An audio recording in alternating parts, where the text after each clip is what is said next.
Hello बच्चों, आप कैसे हो। आप सबका मेरे अपने चैनल इडियो स्पार्क पे स्वागत है। आज हम कुकुट गुजराती द्वितीय भाषा धोरण 5 में चैप्टर 4 का बचा हुआ क्वेश्चंस करेंगे। तो स्टार्ट करते हैं। पहले एक स्टोरी से है। सांभलो अने गाओ, समर्थ बनो सेव करो, और इसे लिखा है रमेश मनियार ने। वो पहले पढ़ते हैं और समझते जाते हैं। समर्थ बनो सेव करो। समर्थ मतलब कैपेबल बनना, मतलब कैपेबल बनो, और सेव मतलब बचाना। पर्यावरणो पाठ हतो ने हती पंचमी कक्षा, मतलब पर्यावरण का पाठ चल रहा था और वो भी कौन सी कक्षा की, 5वीं कक्षा की। शिक्षक पूछे वर्ग ने, शिक्षक ने पूरे क्लास से पूछा, कहो शानी करसो रक्षा। शिक्षक ने पूछा, कहो बताओ तुम किसकी रक्षा करोगे। पहली बेंच नो एक विद्यार्थी नाम छे एनु समर्थ। तो फर्स्ट बेंच पे एक स्टूडेंट बैठा हुआ था जिसका नाम था समर्थ। ऊंची करीने आंगली ये बोलियो सेव अर्थ। उसने अपनी उंगली ऊंची की और बोला कि सेव अर्थ, हम धरती बचाएंगे। सरस कहीने शिक्षक बोलिया। शिक्षक ने क्या बोला, बहुत अच्छे। हजू घना उत्तर छे, मतलब और भी उत्तर हैं, सिर्फ एक यही उत्तर नहीं है, और भी उत्तर है, और लोग भी बोलो। विचार करीने जल्दी बोली, वी शुड सेव वाटर। फिर विचार करके किसी ने जल्दी से बोला कि हमें पानी भी बचाना चाहिए। ઊભો થઈ ગયો બીજો बालक, अटक हती जेनी दर्जी। धीमे रहीने ये बोलिया, बहुत जरूरी सेव एनर्जी। अब उसके क्या हुआ, फिर एक और बच्चा खड़ा हुआ और उसने धीरे से बोला कि बहुत ज़रूरी है सेव एनर्जी। छली बेंच पर बैठती बोली पटेल प्रीति, यानी सबसे लास्ट बेंच पर बैठी कौन थी, पटेल प्रीति।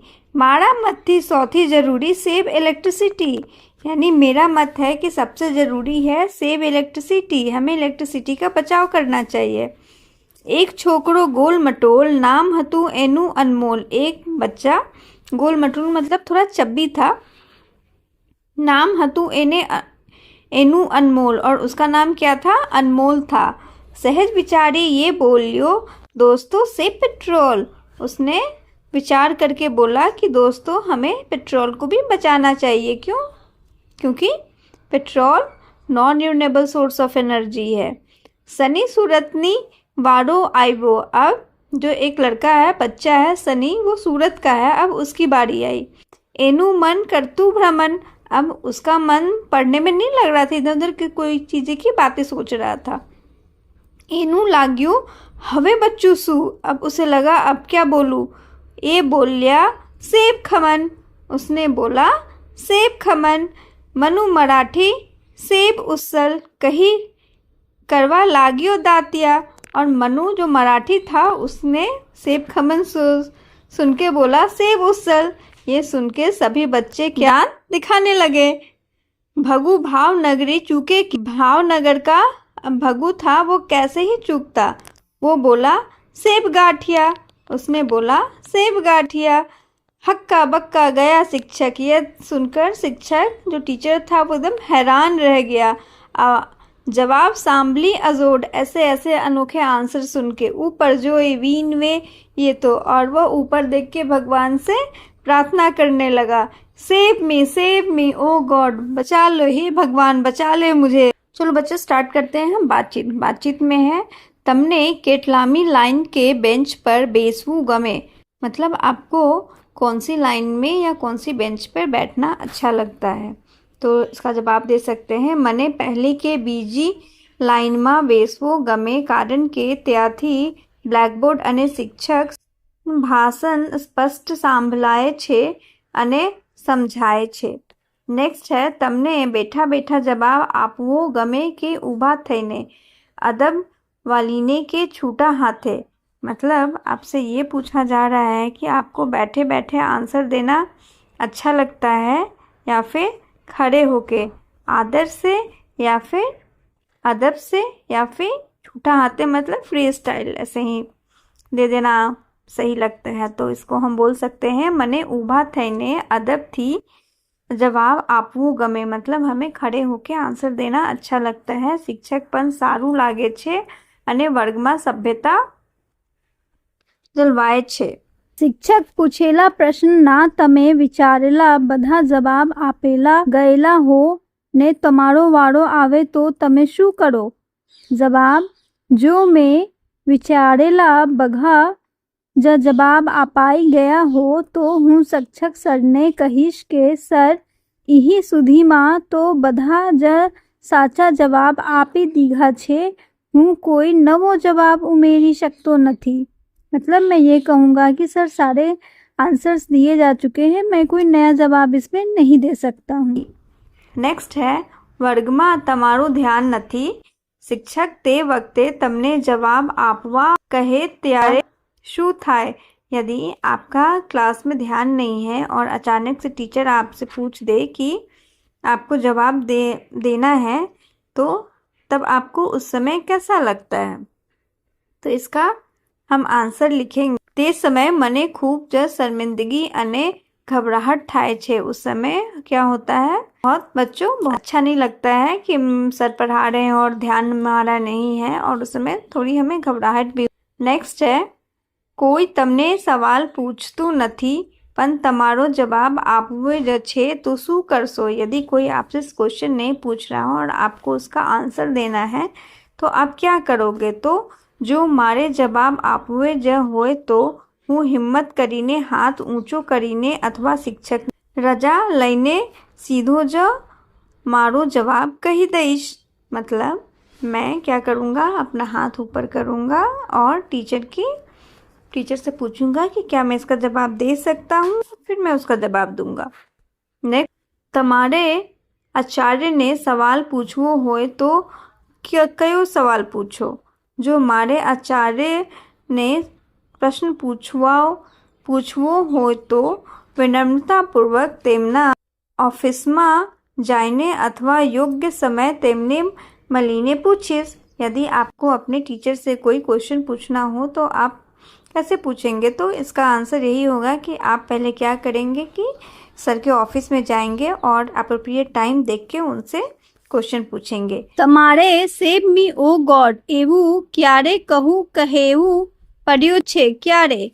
જ્યારે હું કોઈ પરીક્ષામાં બેઠો હું અને પેપર બહુ જ મુશ્કેલ હોય અથવા જ્યારે હું કોઈ ભયાનક અકસ્માતથી બચી ગયો हूँ ત્યારે આવું बोल्यो छू. मतलब यदि हम किसी क्वेश्चन एग्जामिनेशन हॉल में बैठे हों और कोई ऐसा क्वेश्चन आ जाए जो हमें नहीं आता हो तब हमारे मुंह से निकलता है सेव मी ओ गॉड. या फिर कहीं हम चल रहे हों और कोई अचानक से एक्सीडेंट से बच गए तब हमारे मुंह से તમે કઈ પૂછો ના કોઈ ઉધાર જતા જવાબ આપે તો તમને મનમાં શું થાય? अब यदि आपको कोई एप्रोप्रिएट आंसर नहीं दे रहा है तो आपके मन में क्या आता है? તે વખતે મને ખૂબ જ રોષ અને નિરાશા થાય છે. उस समय बहुत गुस्सा आता है और मन में निराशा भी होती है. મનમાં લાગે છે कि સામે व्यक्ति મારી બુદ્ધિનો મજાક ઉડાવે છે. उस समय लगता है कि सामने वाला व्यक्ति क्या है, हमारा मजाक उड़ा रहा है. नेक्स्ट है તમને शिक्षकને પ્રશ્નો પૂછો. आप अपने टीचर से प्रश्न पूछिए. शिक्षक તમને હસવું આવે તેવા जवाब आपसो. तो आपसे ये पूछा जा रहा है कि आप अपने शिक्षक से कोई सवाल पूछोगे और शिक्षक आपको हंसाने वाला जवाब देंगे तो आप क्या लिख सकते हैं इसमें? तो आप इसमें लिख सकते हैं हाँ કેટલાક શિક્ષકો ખૂબ જ મજેદાર અને ચુટકુલા ભર્યા જવાબ આપે છે. જેમ કે જો હું પૂછું સર હોમવર્ક ના કર્યું તો શું થશે? તો તેઓ કહેશે તો તારા બધા જ હોમવર્કનો બોજો મારા મનમાં આવીને બેસે જશે એને મને ઊંધી ના આવે. तो मतलब ये हुआ कि यदि हम ये पूछे कि यदि हम होमवर्क ना करें तो होमवर्क ना करने पे टीचर मजाक में कहते हैं कि तुम्हारा होमवर्क मेरे दिमाग में आकर बैठ जाएगा और फिर मुझे नींद नहीं आएगी. ठीक है बच्चों, बढ़ते हैं हम अपने नेक्स्ट सेक्शन की तरफ जो कि है સાંભળવામાં સરખા लागत शब्दों कविता माथी शोधीने लखो. मतलब आपको इसमें से सरखा मतलब आपको राइमिंग वर्ड्स कविता में से जो इसका राइमिंग वर्ड्स है वो खोज के लिखना है. तो पहला है दिया है कक्षा, इसका होगा रक्षा. दांतिया गांठिया, गोल मटोल सेब उसल, ब्राह्मण खमन, ऊगौर अजोड, फिर दर्जी एनर्जी, उत्तर वाटर। फिर ડિક્શનરી કે ઇન્ટરનેટનો ઉપયોગ કરી નીચેના શબ્દો માટે જેટલા મળે એટલા ગુજરાતી શબ્દોનું શોધીને લખો। એમાંથી કોઈ પણ એક ગુજરાતી शब्द વાપરીને वाक्य बनाओ। आपको क्या करना है कि जो इंग्लिश में दिया हुआ है वर्ड्स, उसका आपको डिक्शनरी से गुजराती मीनिंग लिखना है और फिर उससे सेंटेंस बनाना है। So let's start. फर्स्ट है वी मीन्स अमे आपनो। जब हम किसी से बात करते रहते हैं तो और जब बात करने वालों को इंक्लूड नहीं करते हैं तो हम अमे लिखते हैं, और जब उसको भी अपने साथ इंक्लूड कर रहे हैं बात करने में तो आपनो लिखते हैं। वाक्य बनाएंगे, अमे बधा मलीने रम्ये छिए।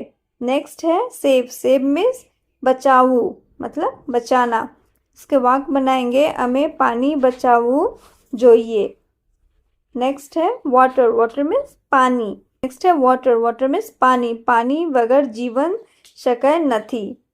नेक्स्ट है एनर्जी, ऊर्जा, सूर्य माथे ऊर्जा मले छे। फिर इलेक्ट्रिसिटी, बिजली, अमे बिजलीओनो सदुपयोग करवो जोइए। और लास्ट है भगवान सर्वत्र छे।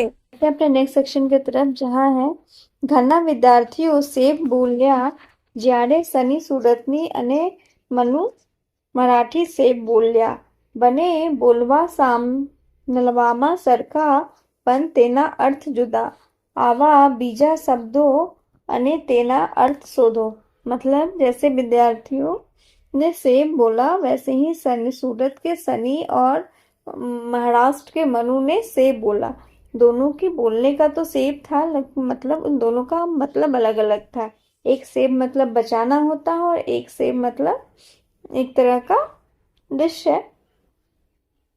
तो आवा बीजा शब्दों अने तेना अर्थ शोधो, और तो दूसरे आपको यहाँ वर्ड्स दिए हुए हैं, उनके भी आपके अलग अलग मतलब लिखने हैं। तो चलिए हम इस सेक्शन को कंप्लीट करते हैं। वन मिस एक वन मिस जंगल। सर मिस गुरुजी। एक सर मिस सरोवर होता है, तालाब होता है। एक मग मिस कप, और एक मग मिस दाल होती है एक तरह की, एक दाल।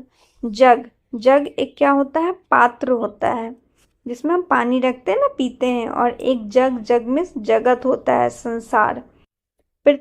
अर्थ पृथ्वी, और एक अर्थ मिस मतलब होता है।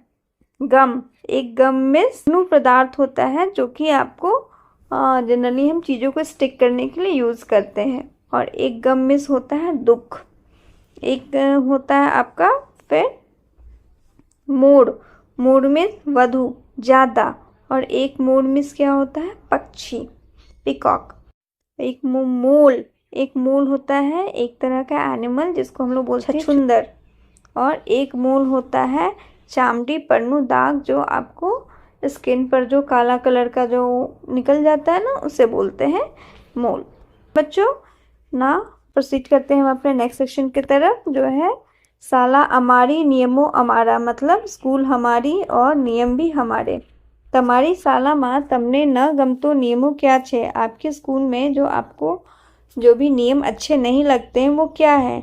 तमे ते बदलाव करछो कोई पण 3 नियम वशो कोई पण 3 नियम विषे लखो। मतलब आपके स्कूल में आपको कौन से रूल्स अच्छे नहीं लगते हैं। यदि आपको कोई 3 नियम बदलाव करने होंगे और उसकी जगह नए नियम बनाने होंगे, वो आपको लिखना है। तो मैं तो लिखती हूँ। पहला है वारमा एक वार रमनो समय मले छे। मतलब हमें पूरे वीक में एक दिन ही मिलता है ना वो खेलने का पीरियड, तो उसके जगह हम सकते हैं रोज थोड़ो समय रमवा मले तो सारू। नेक्स्ट नियम है वर्ग में फक्त एक जवार पानी पीवा जवानी परवानगी छे। मतलब क्लास में सिर्फ एक बार पानी पीने के लिए आपको परमिशन मिलता है। उसके जगह आप नया नियम क्या लिख सकते हैं, तरस लागे त्यारे पानी पीवा जवानी छूट होई जोइए। मतलब जब आपको प्यास लगे तो आपको पानी पीने जाने की छूट होनी चाहिए। नेक्स्ट है थर्ड आपका, अरे स्कूल बैग लावी पड़े छे। मतलब बहुत भारी स्कूल बैग होता है। हाँ, आजकल तो बच्चों के बैग बहुत ही भारी होते हैं, तो उस जगह नया नियम हमें क्या लाना चाहिए, तो दररोज जरूरी पुस्तकों जो लाव्या कहे से, जो जरूरी बुक्स हो सिर्फ वही हमें लाना पड़े। ठीक है बच्चों। नेक्स्ट है सेक्शन आपका वाचो, हंसवाना भाग, मतलब लाफ्टर का पार्ट है। रमेश भाઈએ તેમના બાળકો અમુ અને અનુ માટે हलवानो एक टुकटुक खरीदो। तो रमेश भाई थे, वो अपने बालकों, उनके बालक के नाम क्या थे, अमू और अनु, उसके लिए हलवा का एक टुकड़ा खरीदे। તેમનું તે बने माटे તેને બે સરખા ભાગ में વહેંચ્યો और उसको 2 पार्ट में उन्हें डिवाइड किया। आ टुकड़ो खूब जमोटो छे, अमे तने खाई सकीशु नहीं, तेयो कहूँ। उसने कहा कि ये भाग बहुत बड़ा है, मैं ये नहीं खाऊंगा। ते थी तेमनो आ टुकड़ों फरथी बेसरखा भाग में वहेंच्यो। फिर उन्होंने उस टुकड़ा को फिर से 2 पार्ट में डिवाइड किया। तो विचारने लिखो, इसमें आपको लिखना है कीवर्ड तेमनो एटले। यहाँ तेमनो किसके लिए यूज हुआ है, तो तेमनो रमेश भाई के लिए यूज हुआ है।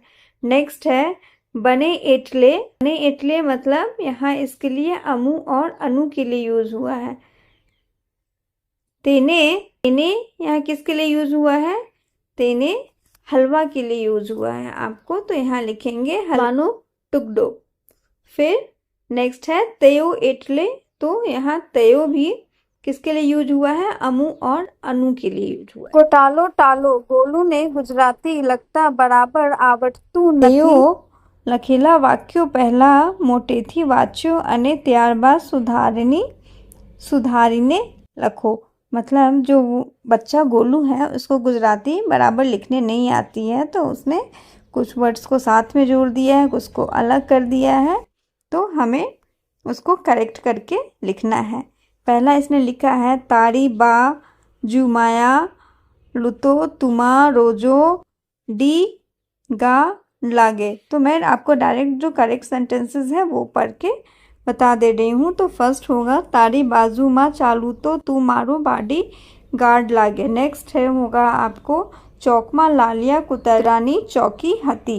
नेक्स्ट है लाडू नवाई पामी जोई रह्यो हतो। उसके फोर्थ होगा ए तिजोरीનું વારનું કેમ दिखाતું નથી। और लास्ट 5 है पर्यावरणનો પાઠ હતો ને હતી 5મી कक्षा। फिर हम बढ़ते हैं ये है प्रश्न चिट्ठी। घर हो के स्कूल बधे तमने जे प्रश्न पूछाए हो, तुम्हारे प्रश्न पूछवा हो तो पूछ लो। तो इसमें आपको प्रश्न पूछने के लिए दिया जा रहा है। तो पहला ये सूरज दादा से पूछते हैं, तो हे सूरज दादा तमे एटला तापवा छो तो पण अमे ठंडा केम लागिए छिए। टीचर से आप क्या पूछ सकते हैं, आ सवाल में बीजी रीते कर्यो होय तो जवाब साचो आवे। अरे ओ चॉकलेट, तो चॉकलेट से क्या लिख सकते हैं, अरे चॉकलेट तू जेटली मीठो छे एटलो जने तारी लत केम लगाड़ी दीगी। मतलब चॉकलेट तुम इतने मीठे हो, फिर तुम्हारी कैसी आदत लग गई है। और वहाला झाड़ से आप क्या क्वेश्चन पूछ सकते हैं, हे महान वृक्ष तमे अमारा माटे ऑक्सीजन आपो छे पण अमे तमारा माटे शू करी सकिए, ये हम पूछ सकते हैं। तो ठीक है बच्चों, हमारा चैप्टर आज यहीं पे ख़त्म होता है और साथ ही ये वीडियो भी। अगली वीडियो में हम फिर मिलेंगे एक नए चैप्टर के साथ। यदि आपको ये चैप्टर समझ में आए, अच्छा लगा, तो लाइक और सब्सक्राइब करना ना भूलें। देखने के लिए धन्यवाद।